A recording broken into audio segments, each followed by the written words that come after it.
ETV YouTube ఛానల్స్లో మీ వ్యాపార ప్రకటనల కోసం ఈ నంబర్కి కాల్ చేయండి.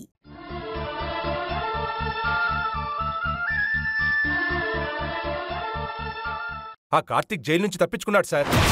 మీ వీణ కూడా ఎక్కడి నుంచో పారిపోయి వచ్చి కార్తీక్తో కలిసిన్నప్పుడు నేను చూశాను సార్. వాళ్ళిద్దరూ పారిపోతుండగా నేను రెడ్ హ్యాండెడ్గా చూసి వాళ్ళని పట్టుకునే లోపల సడన్ గా ఎవరో కారులో వచ్చి వాళ్ళని ఎస్కేప్ చేసి రక్షించుకుని పోయారు సార్. అలా ఎలా జరుగుతుంది? ఇంత నెగ్లిజెన్స్కి ఎలా ఉన్నావు నువ్వు? మంచి అవకాశం మిస్ చేశావు. ఇప్పుడు వాళ్ళు ఎక్కడున్నారో ఎలా కనుక్కోవాలి? పెట్టే ఫోన్. లోక్నాథ్, ఏంటి మీరు చేసింది? ఇంత మోసం చేస్తారా? ఇంత నాటకం ఆడతారా? మీ నాటకం బయట పెట్టడానికే వచ్చాను. మీ నిజ స్వరూపం అందరికీ ఇప్పుడే తెలియాలి. నేను మోసం చేయడం ఏంటి? నేను నాటకం ఆడడం ఏంటి? అసలు నువ్వెలా వచ్చావు అక్కడికి? ఏమైందిరా నీకు? ఇంకా నటించాలని చూస్తావా? నువ్వే వీరని కిడ్నాప్ చేయించి ఆ నిందరు తెలివిగా నా మీద వేయించి నన్ను పోలీసులతో అరెస్ట్ చేయించి అందరి ముందు నన్ను దోషిగా నిలబెడతావా? ఆఖరికి మా అమ్మ కూడా నన్ను ఒక తప్పుడు వ్యక్తిని అనుమానించేలా చేశావు. ఏం మాట్లాడుతున్నావు కార్తీక్? పిచ్చి పిచ్చి మాటలు మాట్లాడుకో. మా డాడీకి వీణని కిడ్నాప్ చేయించాల్సిన అవసరం ఏముంది? అసలు ఈ కిడ్నాప్కి మా డాడీకి ఏంటి సంబంధం? మన డాడీ గురించి తప్పుగా మాట్లాడకన్నయ్య. వీణ కనపడట్లేదని ఆయన చాలా కంగారు పడుతున్నారు. అలాంటిది ఆయన వీణాన్ని కిడ్నాప్ చేస్తారా? అలా నువ్వు వచ్చి చెప్తే ఇక్కడ నమ్మడానికి ఎవరు సిద్ధంగా లేరన్నయ్య. ఆపన్రా. మీరు మీ నాటకాలు, మీరందరూ దొంగలే. మంచిగా నటిస్తూ మనుషుల ప్రాణాలు తీసే రకం మీరు. మర్యాదగా చెప్పండి, వీరని ఎందుకు కిడ్నాప్ చేయించారు? అయినా నువ్వు పోలీస్ స్టేషన్లో ఉండాలి కదా, ఇక్కడికి ఎలా వచ్చావు? అంటే పోలీస్ స్టేషన్ నుంచి తప్పించుకొని వచ్చావా? మీ బండారం బయట పెట్టడానికే పోలీసుల నుంచి తప్పించుకొని వచ్చాను రా. చెప్పండి, వీడెక్కడుందో? నేను చెప్పేది నమ్ము. వీణని నేను కిడ్నాప్ చేయలేదు. అసలు ఎవరు కిడ్నాప్ చేశారో తను ఎక్కడుందో నాకెలా తెలుస్తుంది? నిజంగా వీణ ఎక్కడుందో నాకు తెలీదు. ఓ, అంటే వీణ ఎక్కడుందో మీకు నిజంగా తెలియదు అన్నమాట. తను ఎక్కడుందో నేను చెప్తాను. తనని ఎవరు కిడ్నాప్ చేయించారో ఇప్పుడే తెలుస్తాను. వీణా,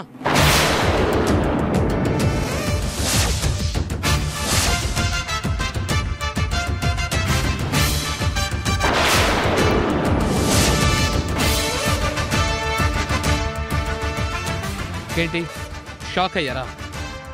సడన్ గా నేను కిడ్నాప్ చేయించిన మనిషి ఇక్కడికెలా వచ్చిందని ఆలోచిస్తున్నారా? వీణను కిడ్నాప్ చేయించి స్మూత్ గా నింద నా మీద వేసి ఏమీ తెలియని పెద్ద మనిషిలా ఈ ఇంట్లో అందరి ముందు బానే కవర్ చేశావు. కానీ ఇప్పుడు అలా చేయలేవు. నువ్వే చెప్పు వీణా, నిన్నెవరు కిడ్నాప్ చేశారో అందరికి తెలిసేలా చెప్పు. నన్ను కిడ్నాప్ చేయించింది ఎవరో తెలుసా? ఇదిగో ఈ పెద్ద మనిషి లోక్నాథే.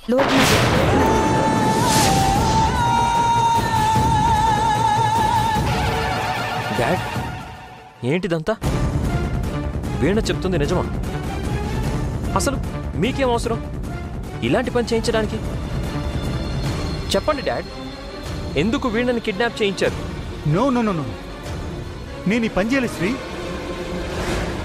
అయినా నేను అలాంటి పని ఎందుకు చేస్తాను? నెవర్. నాకు ఇంతకు ముందే తెలిసిందిరా, ఇదంతా మన భాగ్యమే చేసిందని.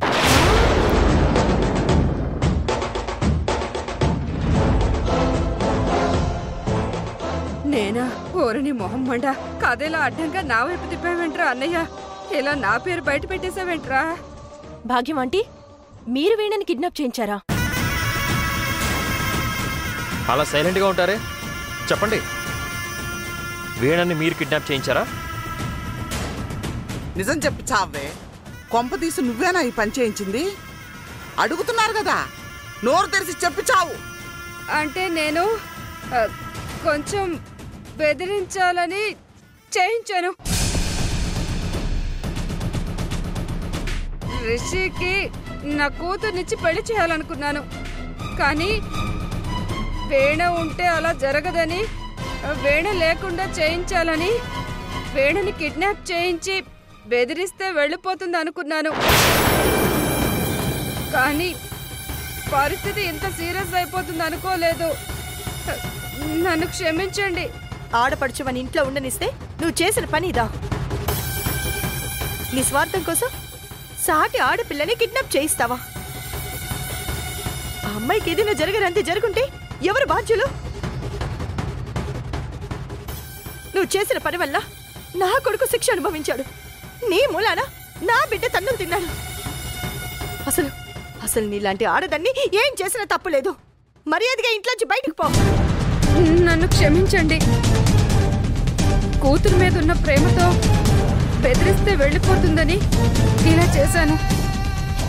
ఎస్ఐ గారు, నన్ను రౌడీలతో కిడ్నాప్ చేయించింది ఆమె. రౌడీల మధ్యలో ఉంచి బయటికి రానివ్వకుండా చేసింది. ఎలాగోలాగా నేను వాళ్ళ బారి నుండి తప్పించుకొని పారిపోతుంటే వాళ్ళు నా వెంట పడ్డారు. మా బాబు రావడంతో వాళ్ళ నుండి తప్పించుకోగలిగాను. ఇదంతా చేయడానికి కారణమైన ఆవిడ్ని అరెస్ట్ చేయండి. ఏంటి సార్ ఇదంతా? ఏదో చిన్న పొరపాటు. నేను కాదు ఇదంతా చేయించింది. ఇదంతా కుటుంబంలో జరిగిన విషయం. నాకు ఇప్పుడే తెలిసింది. మా సిస్టర్ ఏదో తెలియక చిన్న తప్పు చేసింది. తప్పనిసరిగా ఇలాంటి వాళ్ళని అరెస్ట్ చేసి తీరాల్సిందే. కిడ్నాప్ చేయించి ఏదో తెలియక చేసింది అంటారేంటి సార్? ఇది క్రైమ్ సార్. అన్నయ్య, నీ కాళ్ళు పట్టుకుంటాను అన్నయ్య. మొట్టమొదట తప్పుగా నన్ను క్షమించరా. నేనేదో తొందరపడ్డాను తప్పితే వీణకి అన్యాయం చేయాలని, హాని చేయాలని కాదు. వీణకు హాని చేసేదాన్నైతే నేనెప్పుడో ఈ పని చేసేదాన్ని అన్నయ్య. ఏదో తొందరపడ్డాను. నన్ను క్షమించన్నయ్య. వీణ, నన్ను క్షమించమ్మా. చూడు భాగ్యం, నువ్వు చేసింది క్షమించరాని నేరం. నేనే కాదు, ఈ ఇంట్లో నిన్ను ఎవ్వరూ మన్నించే ప్రసక్తి లేదు. చెల్లిగా ఇంట్లోకి రానిచ్చాను, కానీ నువ్వు ఈ అన్న కుటుంబాన్ని రోడ్లు పాలు చేద్దాం అనుకున్నావు. ఆఖరికి నా మీద కూడా అందరికీ అనుమానం వచ్చేలా చేసావు. నిన్ను ఏ రకంగా క్షమించాలే?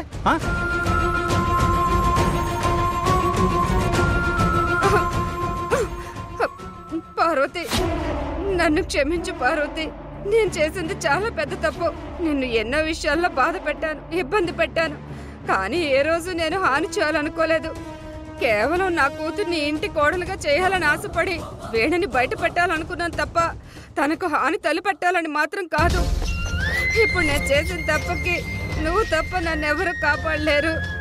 నీ కాళ్ళు పెట్టుకుని బ్రతుకులాడుతున్నాను. ఈ ఒక్క తప్పకి నన్ను క్షమించు. నన్ను బయటపడే చేయాలి. ఇంకెప్పుడు ఇలా తప్పుగా ఆలోచించను పార్వతి. నీ చేతులు పట్టుకుని అడుగుతున్నాను. పార్వతి, ఈ ఇంటి ఇల్లాలుగా నిర్ణయం నీదే. తను చేసిన తప్పుకి శిక్ష పడాలా వద్దా అనేది నీ నిర్ణయానికి వదిలేస్తున్నాను. ఎస్ఐ గారు, ఇది మా కుటుంబ సమస్య. దయచేసి మీరు వెళ్ళిపోండి.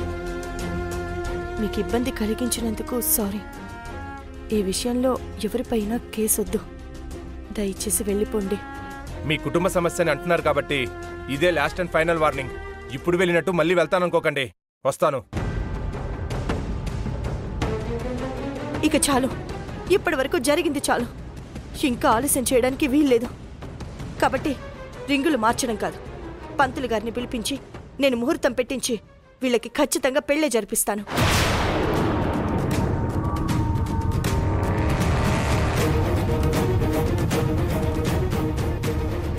నీ ఇష్టమే మా ఇష్టం. ఇప్పటికే చాలా ఆలస్యం అయిపోయింది. నువ్వు చెప్పిందే కరెక్ట్ పార్వతి. ఇంకా ఏమాత్రం ఆలోచించకుండా ఇద్దరికి వెంటనే పెళ్లి చేసేద్దాం. ఇంకే విషయాన్ని మర్చిపోయి అందరూ రిలాక్స్ అవ్వండి. వెళ్ళు, వెళ్ళండి. ఓ వీణా,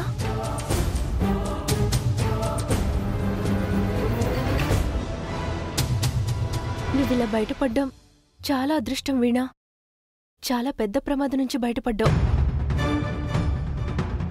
ఈరోజు కార్తీక్ లేకపోతే నువ్వు ఇలా సేఫ్గా వచ్చేదానివే కాదు. థ్యాంక్స్ కార్తీక్, వీణని కాపాడినందుకు. నువ్వు వీణ కిడ్నాప్ అయిందని ఎంత చెప్పినా ఇక్కడెవ్వరూ నీ మాట నమ్మలేదు. అలాంటిది ఈరోజు నువ్వే వీణని కాపాడి నువ్వెలాంటి వాడివో అందరికీ ప్రూవ్ చేశావు. వీణ, పద.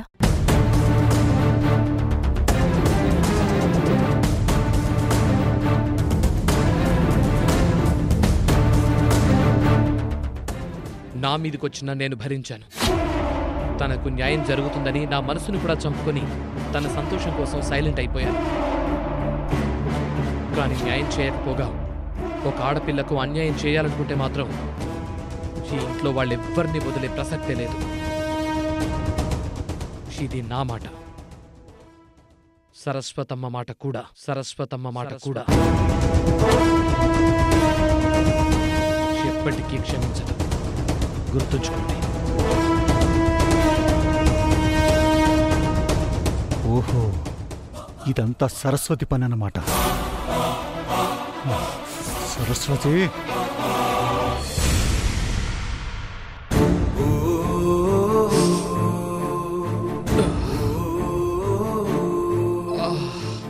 కార్తీక్, నాన్న కార్తీక్,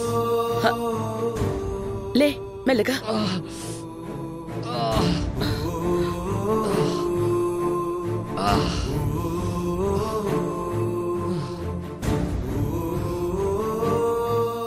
ఒళ్ళు ఇంత వేడిగా ఉందేంటి? ఏమైందమ్మా? ఒళ్ళంతా కాలిపోతుంది శాంతమ్మ. బాగా జ్వరం వచ్చేసింది. అయ్యో. నాన్న కార్తీక్, కొంచెం పాలేమైనా తాగుతావా? నాకేం వద్దమ్మా, బాగా నొప్పిగా ఉంది. ఒళ్ళంతా పచ్చి ముద్దగా అయింది. బిడ్డ నొప్పులకి ఎలా తట్టుకుంటున్నాడో ఏంటో, అందుకే జ్వరం వచ్చేసినట్టుంది. భగవంతుడా, ఏంటి కర్మ! కార్తీక్ నిలా చూడటం నా వల్ల కావడం లేదు. శాంతమ్మ, వెళ్ళి బేసన్లో వేడినీళ్ళు తీసుకురా, పిల్లాడికి కాపడం పెడదాం. అలాగే అమ్మా. ఒకసారి షర్ట్ తీ కార్తీక్, కాపడం పెడతాను. వదిలేమ్మా, పర్లేదు.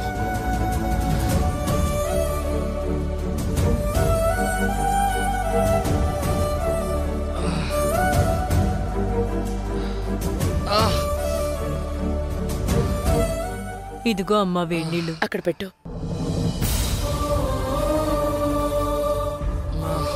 చాలా గట్టిగా కొట్టినట్టున్నారు. ఒళ్ళంతా కమిలిపోతుంది వాళ్ళు కొట్టిన దెబ్బలకు. తన ప్రేమ విషయంలో కార్తీక్ తప్పు లేకపోయినా ఇన్ని బాధలు పడుతున్నాడు. శాంతమ్మ, అదిటివ్వు.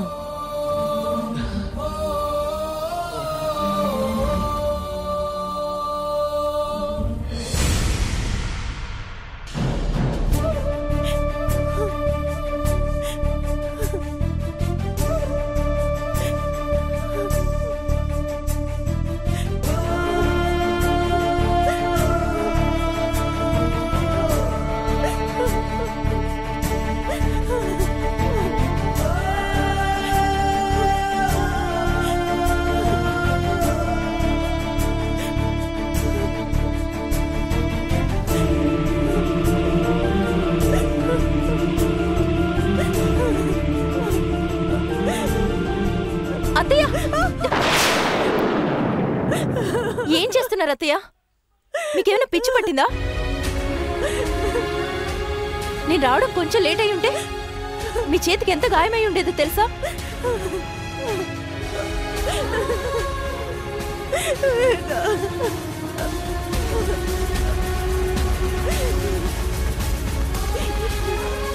నాకే శిక్ష పడాల్సిందే. అలా అయినా నా గుండెల్లో ఉన్న బాధ కొంచెమైనా తగ్గుతుందేమో.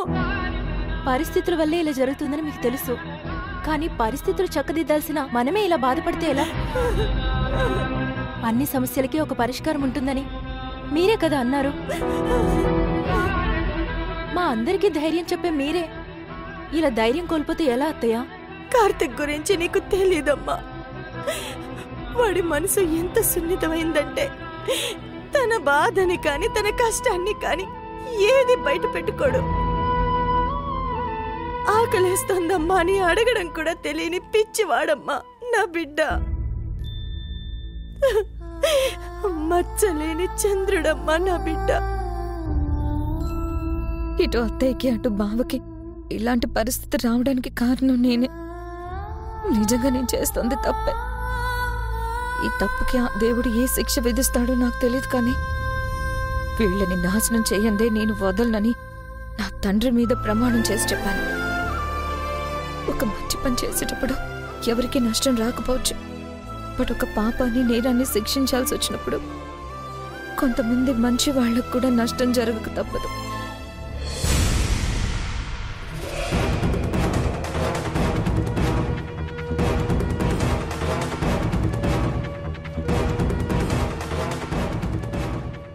ఏంటర్రా తిండి దిప్పలో ఏవి లేవా? ఏవో జరిగాయని అందరూ కడుపులు మార్చుకుని కూర్చుంటారా? ఏదో ఒకటి సర్దుకుపోవటం అంటూ చెయ్యాలి కదా. ఏమంటారు? ఆచార్యదేవా, ఏమంటివి? జాతి నప్పుమున సూత సుతునకి ఇందు నిలు అర్హత లేదందువా?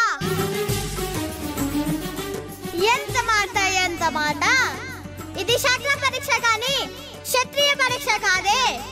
కాదు కాకోరదు, ఇది కొల పరీక్ష అందువా? నీ తండ్రి భరద్వాజుని జననం వెంటిది, అతి జుగుప్సాకరమైన నీ సంభవం వెంటిది. మట్టి కుండలు కుట్టిదివి కదా, నీదే కులము.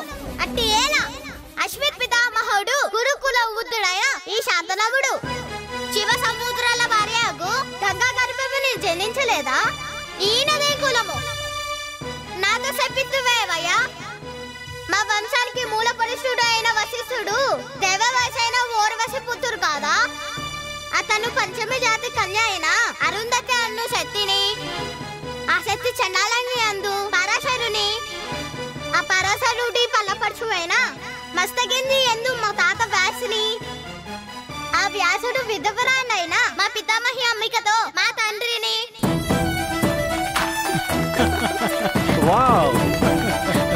మోక్ష, బాగా చెప్పావు. ఎక్కడ నేర్చుకున్నావు? ఎవరు నేర్పారు? మా స్కూల్ టీచర్. రేపు మా స్కూల్ డేకి అందరం ఎవరికి వాళ్ళు కల్చర్ ప్రోగ్రామ్ చేస్తున్నాం. దాంట్లో నేనేమో ఇది చేస్తున్నా.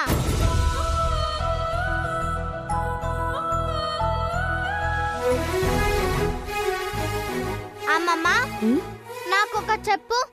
ఏంటమ్మా అది? నాకు మహాభారతంలో ఒక డౌట్ ఉంది. వాళ్ళందరూ అన్న తమ్ముళ్ళ పిల్లలే అన్నారు కదా, మరి వాళ్ళందరూ ఎందుకు కొట్టుకున్నారు? మనుషుల మధ్య స్వార్థం పెరిగిపోయినప్పుడు తమ స్వార్థం కోసం ఎదుటి వాళ్ళని ఏం చేసైనా గెలవాలి అనుకుంటారమ్మా. అలా గెలవాలి అనుకున్నటువంటి పట్టుదలలో కోపాలు, పగలు, ద్వేషాలు వస్తాయి. అవే యుద్ధానికి కారణాలు. అలా కురుక్షేత్ర యుద్ధంలో అంతటి సర్వనాశనం జరిగింది. శ్రీకృష్ణుని గాడ్ అంటారు కదా, గాడ్కి అన్ని ముందే తెలిసిపోతాయి కదా. మరి ముందే తెలిసిపోయిన గాడ్ ఒక్కొక్కరు మంచి వాళ్ళు చనిపోతున్నప్పుడు కాపాడు ఉండొచ్చు కదా. అభిమన్యుడు మంచివాడే కదా, ఆయన నీ కాపాడు ఉండొచ్చు కదా. అది వాళ్ళ కర్మ. కర్మఫలం నుంచి ఎవ్వరూ తప్పించుకోలేరు. ఎవడ కర్మ వాడు ఖచ్చితంగా అనుభవిస్తాడు. కర్మఫలం అంటే ఏంటి? ప్రతి వాళ్ళు ఎదుటి వాళ్ళ మీద నింద వెయ్యాలి, వాళ్ళ తప్పుల్ని వేలెత్తి చూపించాలి అనుకుంటారు. కానీ తమ తప్పుల్ని ఎప్పటికీ తెలుసుకోలేరు. తమని తాము దిద్దుకోవాలని ఎప్పటికీ అనుకోరు. అహంతో తప్పులు చేసుకుంటూ పోతారు. అది ధర్మం కానప్పుడు కర్మ అంటే చేసే పనిలో, వెళ్లే దారిలో అడ్డంకులను తీసుకొస్తుంది.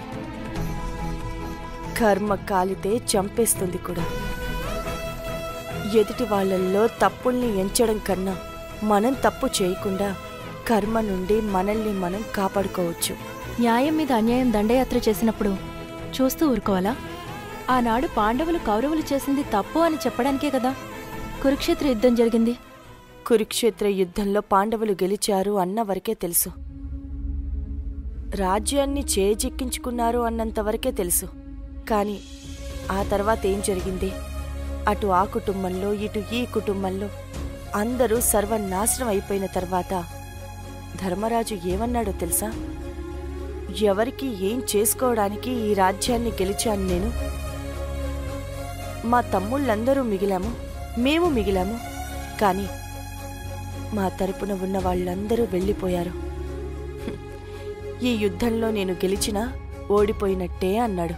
ఇన్ని రోజులు మహాభారత యుద్ధాన్ని ఒక యాంగిల్లోనే అర్థం చేసుకున్నాను.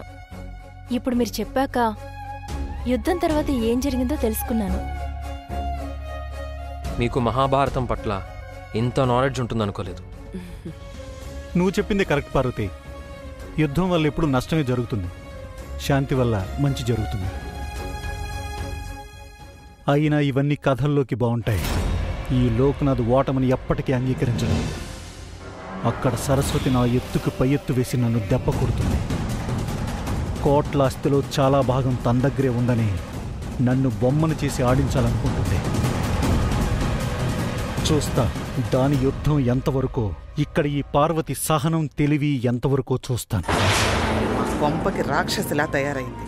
ఈ పార్వతి పోతే గాని సగం యుద్ధాలాగవు.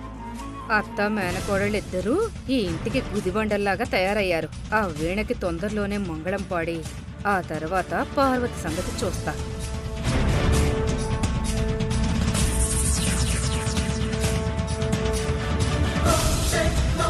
నాకు అమ్మ నాన్న ఇద్దరూ లేరు. నా బావ దగ్గరికి వెళ్లే అవకాశం కూడా లేదు. ఈ ఇంట్లో నాకు ఒక హక్కు ఉండాలి. మీ కోట్ల ఆస్తుల సగభాగాన్ని నా పేరు మీద రాసివ్వాలి.